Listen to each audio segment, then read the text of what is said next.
Oke guys, kemarin sudah saudara Cucu sudah cerita Reki sama Gunawan. Sekarang kita lanjut ke narasumber yang berikutnya. Ini masih ada yang mau cerita lagi. Karena misteri itu apa ya? Ya kadang-kadang kita gak keduga-duga gitu loh.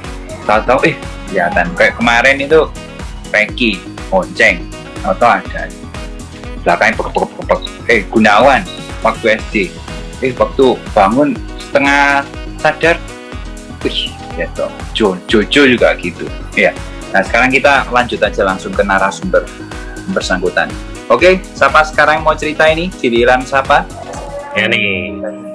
Oke. Sebenarnya cerita horor tuh ada banyak sekali yang saya pengalaman, teman-teman cerita, tapi ya nggak semua bisa diceritakan. Nanti kalau diceritain semua kita bisa 1 jam sendiri ya guys.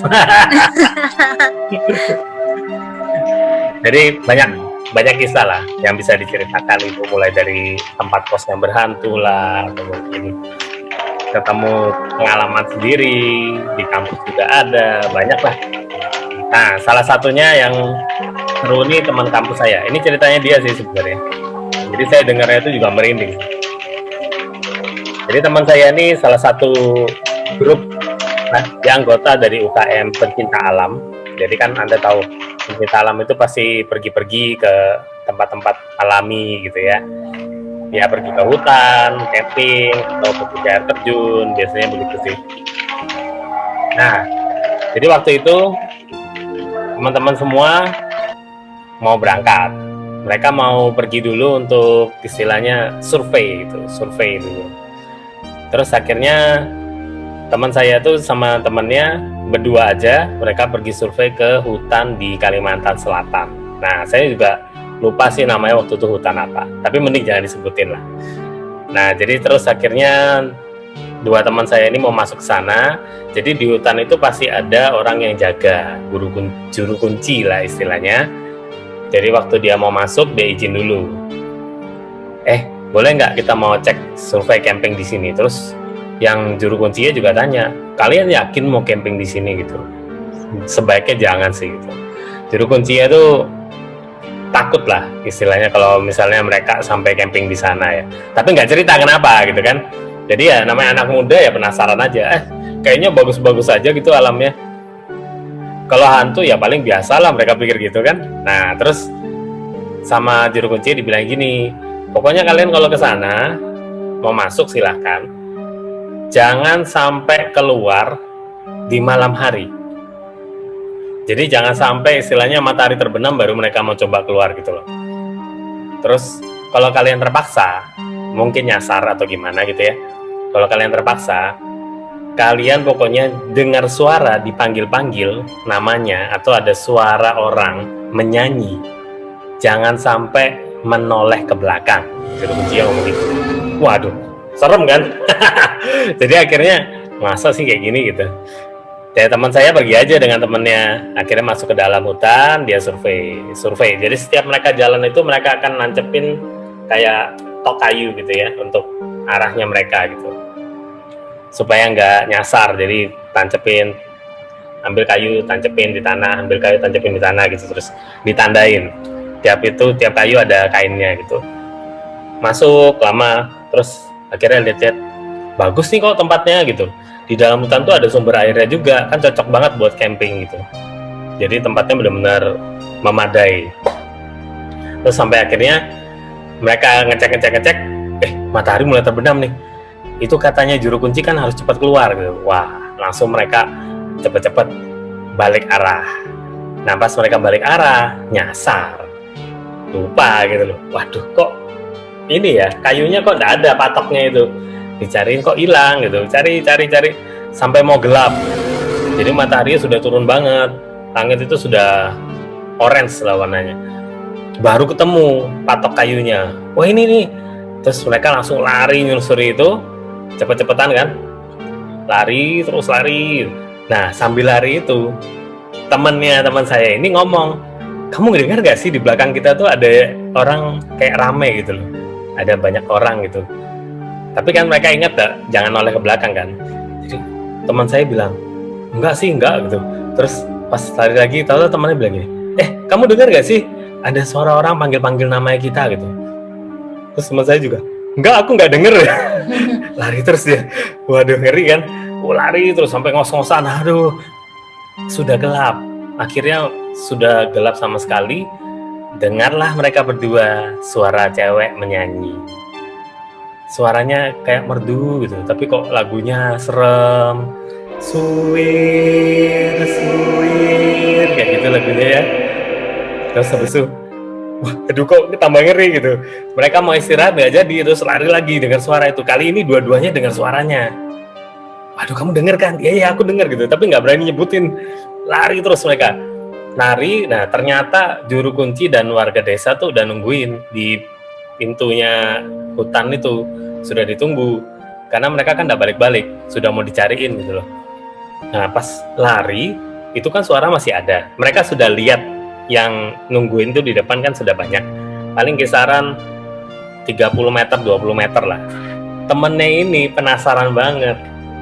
Jadi dia lari, terus dia noleh ke belakang. Nah, langsung dia kaget setengah mati, lari lebih kenceng lagi.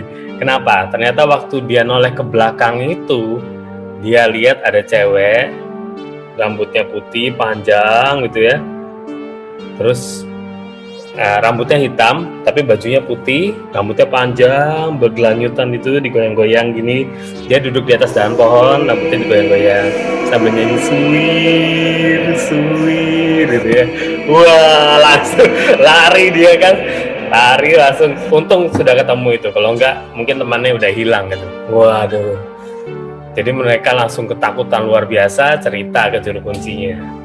Ya memang itu, untung kamu lihat itu sudah deket, dia bilang.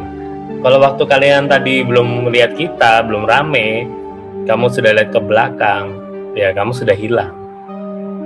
Dibawa sama Nyonya Suwir-suwir. Ya. Gimana? Seru gak guys?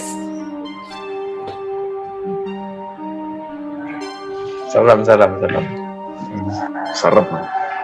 Apalagi wis gelap ini tambah serem. Nah, merinding sampean. Parah ya.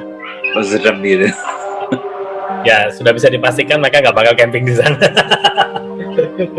Pulang bisa kiri. Itu jauh sama tempat warga ya, warga pemukiman jauh ya. Lumayan. Jadi jauh ya. pokoknya mulutnya itu akhirnya desa, terus langsung masuk ke dalam. Oke. Kalau hilang ya wis sayonara wis goodbye. Ya dia kan memang bilang ada banyak yang hilang di sana. Kebanyakan sih dibawa sama Nyonya Suwir itu. Tapi hilang itu nggak pernah ada berita ketemu gitu ya? Juru kuncinya nyariin katanya. Nah jadi setelah mereka kembali itu baru dijelasin. Yang kamu lihat itu Nyonya Suwir-suwir itu sering sekali ngambil orang yang datang ke dalam sana. Pokoknya sampai gelap gitu nggak keluar, dianggap miliknya dia. Mati pasti orangnya. Mati itu kurus kering. Kayak disedot gitu. Paling nggak 2 harian. Tapi kalau pantangan kayak misalnya kayak cerita apa ya? Nyai Roro Kidul itu kan kalau ke pantai kalau pakai baju hijau ya. Nggak ada pantangan. Itu nggak ada pantangannya. Pantangannya pokoknya jangan sampai gelap baru keluar. Jadi hutan itu masih bagus banget. Ya mungkin yang nebang juga nggak ada yang berani masuk situ. Serem banget. Berarti penduduk situ pun ya gak ada sing ke ya. Oh mereka masuk, tapi sore udah balik. Nggak ada yang berani sampai malam. Lo itu memang cuma satu tok itu. Kenapa? Cuman itu tok. Entitinya itu cuma satu tok itu atau banyak? Nah, atau waktu berapa? lari sih denger ada banyak suara orang di belakang kayak rame gitu loh. Terus ada yang panggil nama ya kan. Tapi waktu dia noleh itu yang dia lihat cuma satu cewek itu aja sih, yang suwir-suwir itu. Ya mungkin yang rame itu orang-orang yang dulu nih wes hilang itu ya. Ada hilang. yang mati di sana sih. Oh, berarti belum ada berita kayak apa jasad ditemukan apa itu ya? Kayaknya mereka sudah biasa di sana. Jadi akhirnya karena sudah biasa, nggak ada yang boleh keluar ini lagi sampai malam kan. Akhirnya nggak ada korban lagi sih. Dan itu cerita itu sudah tahun 2000 saya diceritain. 20 tahun yang lalu. Wow, Yes, mantap. itu dia. Jadi banyak sebetulnya cerita tentang hutan di Jawa juga ada. Di Bromo sampingnya juga ada hutan. Nah, itu juga banyak cerita mistis sih. Saya juga pernah diceritain. Nah, nanti mungkin lain waktu pas Halloween lagi ya. Oke, guys.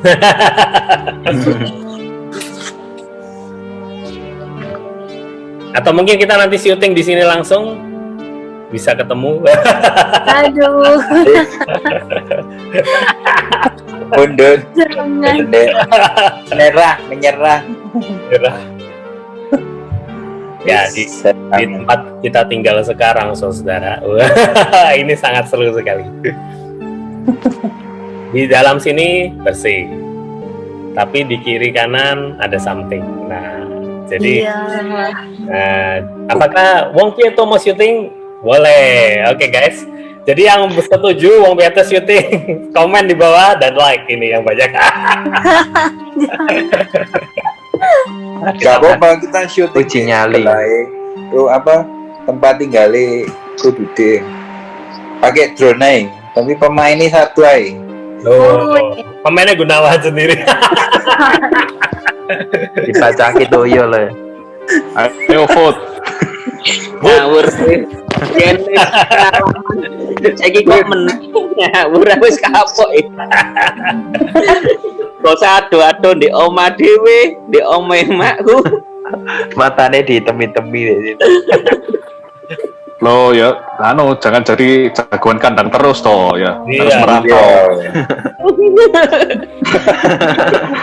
Aduh.